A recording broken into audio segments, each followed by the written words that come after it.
Continuamos con más de esta tisana y yo no sé si estoy contenta o triste o hay un encuentro de emociones dentro de mí porque vamos a hablar de un tema que resulta interesante para muchos y es hablar de la crisis de los 30 o la mal llamada crisis de los 30. Y yo diría que, bueno, cuando nosotros seguimos creciendo, siempre nos da como miedito llegar a envejecer o convertirnos en abuelitos. Así que hay crisis de los 30, de los 40, de los 50 y así. Para eso vamos a debatir este tema con una especialista muy, muy querida por la casa.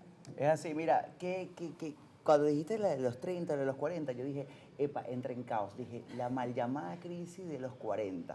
Porque ya yo estoy cerca, aunque no lo parezca, me conservo muy bien, mira la cara de Teresa. Pero esta crisis de los 30 nos pega a todos y es por eso que tenemos una psicóloga que nos está acompañando la mañana de hoy, es Stephanie Díaz, para hablar de un tema que a todos nos pega. Sí. Por ejemplo, yo cuando llegué a los 30 dije, epa, ya no puedo decir que tengo 29, porque parece mentira. Cuando tienes 20 dices que tienes 30, pero cuando tienes 30 y 30 y pico y más adelante dices 29, 28, ya te quitas. Claro, bienvenida. Claro. ¿Cómo Gracias. estás? Muy bien, gracias por la invitación. Es un tema bastante interesante, la verdad, porque, claro, realmente pueden haber crisis en cualquier punto de la vida, ¿no? Hay crisis vitales, de pronto incluso en la adolescencia, ¿no? O sea, no solamente como que asociada a los 30, pero particularmente quizás hoy en día también por todo el tema sociocultural, ¿no? Ha cambiado muchísimo. De pronto no es lo mismo que cuando nuestros abuelos tenían 30 años, ¿no? Las condiciones, digamos, como sociales, económicas, incluso en el país o a nivel mundial son distintas. Entonces, no solo como que se mezclan aspectos personales, sino también como culturales, ¿no? O del entorno, que vienen también a presionarnos de lo que deberíamos alcanzar, de qué deberíamos ser o tener en este momento de la vida. Entonces empieza a darse ese conflicto entre, bueno, quién soy realmente y qué es eso que yo pienso que debería tener en este momento. Entonces se puede dar una crisis ahí. Me agrada que justamente mencionas una palabra que siento que para este debate y esta conversación es crucial y es la palabra cultural, porque si bien las crisis de los 30 o independientemente de cuál década estemos en el momento de nuestra vida, todo yace desde el punto de compararte con los demás. Y en la sociedad en la que vivimos actualmente, donde podemos saber qué está haciendo todo el mundo a las 24 horas del día, es muy sencillo compararse con los demás y decir, epa, porque esta persona está logrando esto, de repente para las mujeres que nos queremos casar, queremos tener hijos, se me está yendo el tren,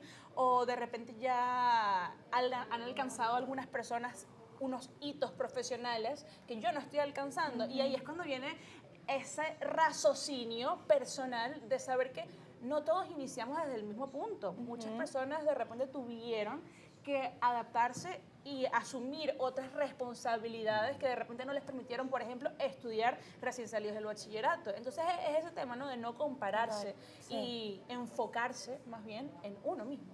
Sí, es complejo, sobre todo hoy en día por el tema de redes sociales, ¿no? De pronto, en las épocas de nuestros abuelos no existían este tipo de medios, ¿no? Y no es que no existía la comparación, porque la comparación creo que es muy humana, ¿no? De alguna manera siempre se da. Pero de pronto era con el vecino, era alguna figura pública, pero hoy es masiva con las redes. Tú bien lo dices, ¿no? O sea, tenemos acceso a saber qué están haciendo diferentes personas en diferentes momentos y mostramos mucho en las redes. Claro, es también como un exceso quizás de mostrarse, pero no se muestra todo. Eso creo que también hay que tenerlo en cuenta, porque a veces podemos comparar nuestra situación personal con lo que vemos en las redes de famosos, de algún amigo, pero estamos viendo solamente la puesta en escena, ¿no? No estamos viendo el backstage. ¿Qué pasó para que esa persona llegara a ese lugar? ¿O cuáles han sido sus condiciones de vida que de pronto son diferentes a las mías, ¿no? Claro. A ver, Beatriz, Stephanie, pero hay que hablar de un punto, o partir de un punto también que es necesario explicarlo, porque la gente dice, bueno, la crisis existencial de los 30 es porque simplemente voy a llegar a un número, pero realmente dentro de la psicología, ¿a qué podemos llamar la palabra crisis o qué nos podemos enfrentar, bien sea a los 30, a los 40, qué procesos suceden en nosotros? Sí, creo que es importante, fíjate que mencionas el número, y justamente el número está allí, ¿no? Pero es un número que viene cargado de significado. O sea, hay muchos ideales, hay muchas expectativas que quizás están asociadas a esa época de la vida, ¿no? Entonces no es solo el número, es lo que ese número significa para mí y lo que está en el imaginario, en el inconsciente incluso. Y hablas de la crisis, claro, la crisis es parte de la vida. No podemos, o sea, a veces nos asusta, ¿no? Porque escuchamos crisis y quizás el escenario que nos imaginamos es terrible. Pero la crisis también nos mueve. ¿sí? Nos lleva a crecer. A veces la crisis, digamos que es como que tiene dos caras, ¿no? Por un lado hay peligro, quizás amenazas que percibimos. Bueno, quizás ya no va a ser la misma vida que tenía a los 20. Mi vida es diferente, tengo más responsabilidades, hay más metas a las que estoy aspirando en este momento. Y eso va a hacer que también me pregunte de pronto, bueno, ¿quién soy ahora o quién voy a ser ahora? Claro. Pero dentro de ese peligro, dentro de esas amenazas, también hay oportunidades, ¿no? De crecimiento, de cambio, de transición. Entonces la crisis también es necesaria para que avancemos. Fíjate que tú tocaste un tema importante, que es el proceso de transición. Justamente, bueno, cuando sales de los 18 años, entras en ese proceso de crisis porque dices, ya va, ya soy mayor de edad, ahora tengo una responsabilidad mayor, pero yo creo que a los 30, ya después de los 30, para el hombre es más complicado este tema de crisis. ¿Por qué? Porque a lo mejor tienes ese prejuicio social en el que quizá no he logrado una casa, un carro, no tengo una estabilidad para ofrecerle quizá a mi pareja. En la mujer también quizá no se ve tan fuerte como en el hombre, por los temas que te tratan en casa, que te dicen, epa, tienes que ser cabeza de familia, tienes que lograr una casa a los 32 años, a los 34 años, y eso puede tender a frustrarte. En este caso, hablando de crisis mal llamada de los 30, ¿eso crees que viene siendo también parte de un tema social de uno mismo, que uno dice, epa, ya va, a lo mejor no estoy logrando esto, y no es que esté frustrado, sencillamente es que no he tenido el momento para hacerlo?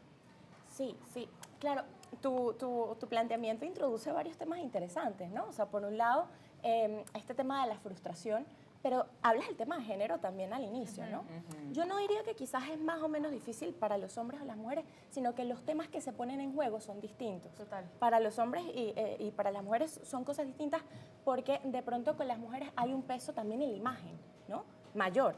El tema de la vejez, el tema de las arrugas, O el tema concepto de la familia, por ejemplo. La Tienes 30, maternidad. ya tu cuerpo biológico se está apagando, entonces, ¿cómo vas a dar a luz, etcétera? Eso yo creo que es Sí, un peso sí. realmente que viene con esa edad. Sí. O las relaciones amorosas también, Exacto. que muchas veces uno entra en una relación a principios de los 20 y ves que tienes 30 años y de repente no has dado el paso que tú anhelas o anhelarías dar. Entonces tú dices, epa, ¿qué pasa si terminamos? Ahora me quedé, como dicen. Guindando. Ajá, exactamente, Claro, tal cual, así claro.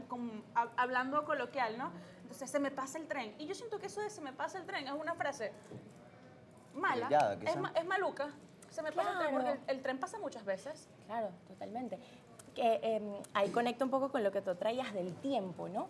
Que a veces entonces atamos una meta a un tiempo específico, ¿no? Esto que yo quiero 100%. lograr, a los 30 ya tengo que tener el trabajo, la casa, el matrimonio.